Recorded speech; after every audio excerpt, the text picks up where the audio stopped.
बिस्मिल्लाहिर्रहमानिर्रहीम। अस्सलाम वालेकुम। मैं हूं जी आपका दोस्त डॉक्टर रहमान मुर्तज़ा। दोस्तों, सर्दियाँ आ गई हैं तो आपने देखा है कि दिसंबर की छुट्टियां भी हो गई हैं। अभी सर्दी इतनी नहीं है क्योंकि हमारा ये जो मुल्क है इसमें जो बस कानून ये है कि जिन दिनों कोई डेट फिक्स कर दी जाती है वो मौसम हो या ना हो उन दिनों वो काम कर दिया जाता है। इसी तरह गर्मियों में होता है, इसी तरह अब सर्दियों में है। तो मैंने बात करनी है सर्दियों में इन दिनों के अंदर हार्ट अटैक, फालिज और बहुत सारी बीमारियां जो आती हैं हमारे ऊपर अटैक करती हैं, जिसमें नज़ला है, ज़ुकाम है, फ्लू है, बहुत सारी अलामत है। मैं आज आपको एक दिन की तरतीब बताता हूँ। अगर आप पूरे दिन के अंदर ये 3 काम कर लेंगे तो इंशाल्लाह जिसमें हार्ट अटैक, फालिज, नज़ला, ज़ुकाम इस तरह की जितनी भी बीमारियां हैं इनसे आप महफूज हो जाओगे और सर्दियों को एंजॉय करेंगे। हम क्या करते हैं, पहले नंबर पर तो ये बात है, खाने पीने की रूटीन हमारी ठीक नहीं होती। हम सर्दियों के अंदर भी कोल्ड ड्रिंक्स वगैरह का इस्तेमाल करते हैं, चाय बहुत ज़्यादा शुरू कर देते हैं। हालांकि होना ये चाहिए कि हमें सर्दियों में क्या करना चाहिए कि जो लिक्विड्स है वो ऐसे लेने चाहिए जिनके अंदर निकोटीन कम हो। भाई जब हम चाय का इस्तेमाल ज़्यादा करेंगे तो उसके अंदर निकोटीन है जो मसल्स को मज़ीद हार्ड करेगी और हमारे खून को गाढ़ा करेगी, तो जिससे फालिज अटैक और आपके जिस्म के अंदर क्रैम्प्स, जिससे नस चढ़ जाना, कडल पड़ जाना, ऐसी अलामतें आना शुरू हो जाती हैं। लिहाजा चाय का इस्तेमाल कम करें। कहवा जात जिसमें लेमन ग्रास का है, सुहांजने के पत्ते, मोरिंगा का कहवा है, आप सौंफ, इलायची, पुदीने का कहवा है, जिसका इस्तेमाल करके आप अपने जिस्म की डिहाइड्रेशन, पानी की कमी को भी पूरा कर सकते हैं। अगर पानी की बात की जाए तो आप देखें सर्दियों के अंदर बंदे को पता ही नहीं चलता कि मैंने पानी पिया है कि नहीं पिया। अगर सुबह खाने के साथ पानी पी लिया तो शाम तक अगर तो किसी ने दे दिया या याद आ गया तो पी लेना है। फिर हमने कहना भी हमें क्या हो गया, यूरिन येलो कलर का आना शुरू हो गया है, और क्या है जी, यूरिन आ ही नहीं रहा, यूरिन के साथ बर्निंग जलन हो रही है। तो अगर हम रूटीन में याद रखकर 4 से 5 गिलास पानी के नीम गर्म के इस्तेमाल करना शुरू कर दें तो हमारा लिवर जो है, जिगर जो है वो डिटॉक्सिफाई यानी कि बॉडी में से फासद मादे खारिज करने की सलाहियत को बरकरार रखेगा और आप अपने जिस्म के अंदर ऐसी तमाम अलामत से बच सकते हैं। अगर बात करें खाने में तो हम क्या करते हैं, इस सर्दियों के अंदर हम खुश्क मेवाजात का बहुत ज़्यादा इस्तेमाल करना शुरू कर देते हैं। उनके इस्तेमाल ऐसे करते हैं कि भाई जैसे भुने हुए चने ही ले लें। चलो रोज़े की तो बात कर नहीं सकते, वो इतना महंगा है, तो हमारे लिए मूंगफली और भुने हुए चने ही पेशेंट अक्सर ये कहते हैं कि मैं हम बहुत ज़्यादा इस्तेमाल करते हैं।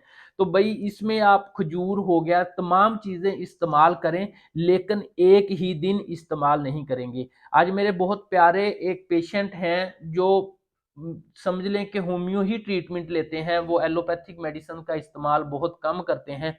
वो कहते हैं कि मैंने शुगर को बेहतर करने के लिए, अपने असाब को मजबूत बनाने के लिए, डॉक्टर साहब दूध के अंदर मैं चीनी का इस्तेमाल नहीं करता। अब मैंने क्या किया है, 6 से 7 दाने काजू के, 2 से 3 खजूरें, और मैंने इसके अंदर भुने हुए चनों का पाउडर और बनाना का बना के शेक इस्तेमाल करना शुरू कर दिया। भाई शेक वो इस्तेमाल करेगा जिसकी बॉडी इस काबिल है।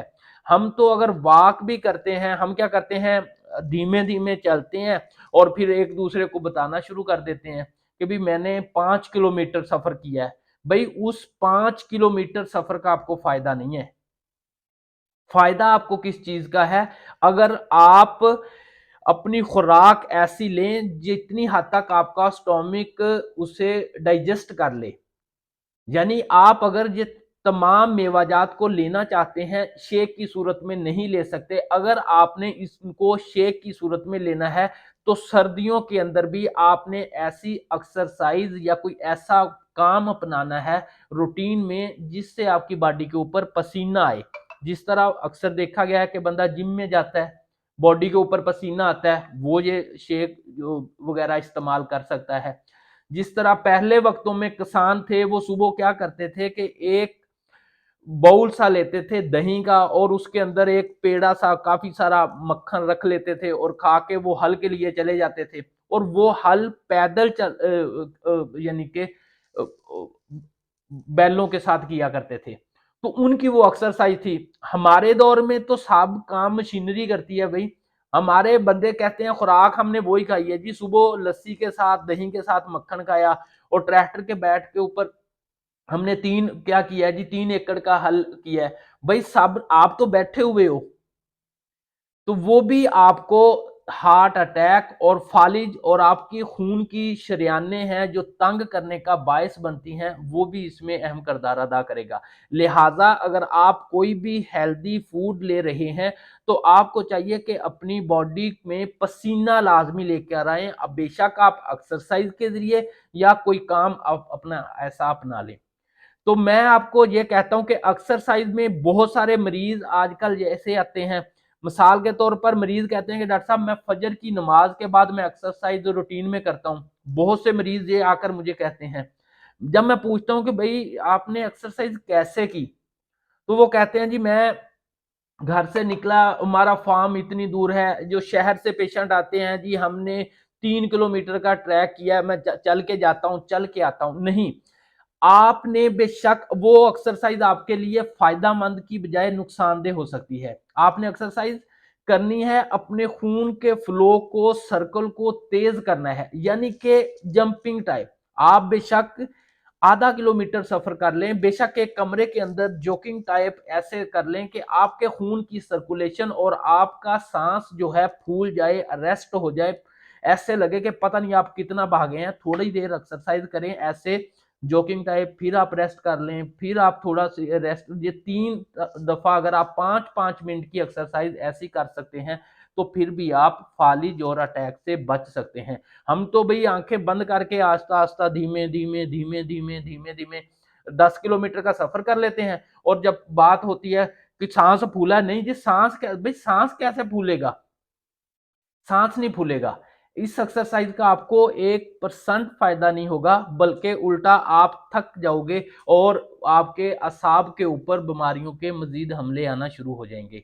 तो मेरी आपसे दरखास्त ये है कि आप सर्दियों में यानी पानी का इस्तेमाल कमो बेश 5 गिलास आप अपनी किसी, बेशक आप अलार्म लगा लें, 5 गिलास आपने पानी के पीने हैं, नीम गर्म सिप सिप करके, सुबह दोपहर शाम और रात।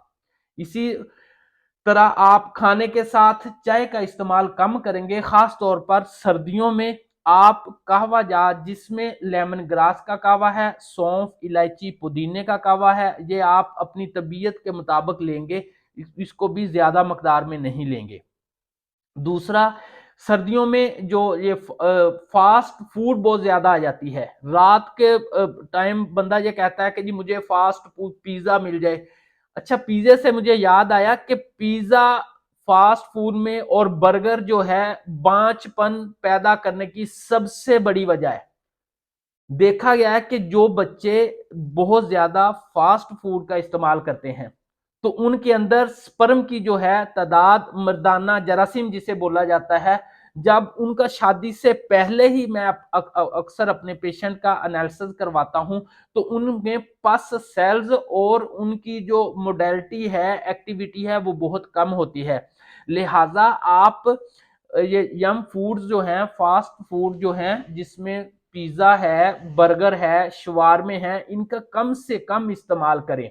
इसी तरह अगर ब्रायलर गोश्त की बात की जाए तो वो भी आपकी बॉडी के अंदर हीट ज्यादा पैदा करता है, उससे भी आपकी बॉडी के अंदर मुमकिन है कि बहुत हद तक साइड इफेक्ट हो, लेकिन आप ले सकते हैं उनको किसी तरतीब से कम मकदार में इस्तेमाल किया करें। बेतहाशा इस्तेमाल करने से आप नुकसान उठाओगे और अपनी हेल्दी लाइफ जो है उसको एंजॉय नहीं कर पाओगे। हम अल्लाह के नबी ने फरमाया कि आपने इतना खाना है कि आप जी सको, हम उसके उल्ट हो गए। हमने इतना खाया कि हम अब जीना हमारे लिए मुश्किल हो गया। हम इतना खाते हैं, हमारे से वॉक करना, एक्सरसाइज करना मुश्किल हो जाती है। हम इतना खाते हैं कि हम जो है सुकून की नींद नहीं आती जी, मुझे सेटे मारना जिसे कहते हैं ना, करवटें बदलना। तो मरीज कहता है कि डॉक्टर साहब मुझे रात को, भाई अल्लाह के नबी ने सल्लल्लाहु अलैहि वसल्लम ने फरमाया कि रात का खाना आप बिल्कुल कम मकदार में खाओ। तो हमने इतना खा के फिर हम ये भी कहते हैं कि मुझे मैदे का कोई मसला ना बने, जिगर का कोई मसला ना बने, तो ये कैसे मुमकिन है? रात का खाना कम से कम और सोने से कमोबेश 1.5 से 2 घंटे पहले इस्तेमाल करें। हम उधर खा रहे होते हैं और उधर ही गड़म होकर सो जाते हैं। और सबसे जरूरी बात जो है, लास्ट पर मैं आपसे एक दरखास्त करता हूं, अगर आप अपनी हेल्दी लाइफ रखना चाहते हैं, अगर आप तंदुरुस्त जिंदगी गुजारना चाहते हैं, अगर आपने ये मेरी एक बात को ना माना तो सारी जिंदगी आप पछताओगे। वो बात यह है कि इस मोबाइल का जो है कम से कम आप इस्तेमाल करें। अगर आपने इस मोबाइल का इस्तेमाल करना ही है तो आप इसको किसी तरीके से करें। हम क्या करते हैं, खड़े होते हैं और मोबाइल ऐसे जी, हमें पता ही नहीं है भाई हमारे सर का जो वजन है कमोबेश 5 किलो है। हर पेशेंट का मुख्तलिफ होता है, कमोबेश इतना वजन होता है 4 से 5 किलो। जब हम अपनी गर्दन को यहां कर लेते हैं, हमारे खून की सप्लाई डिस्टर्ब हो जाती है।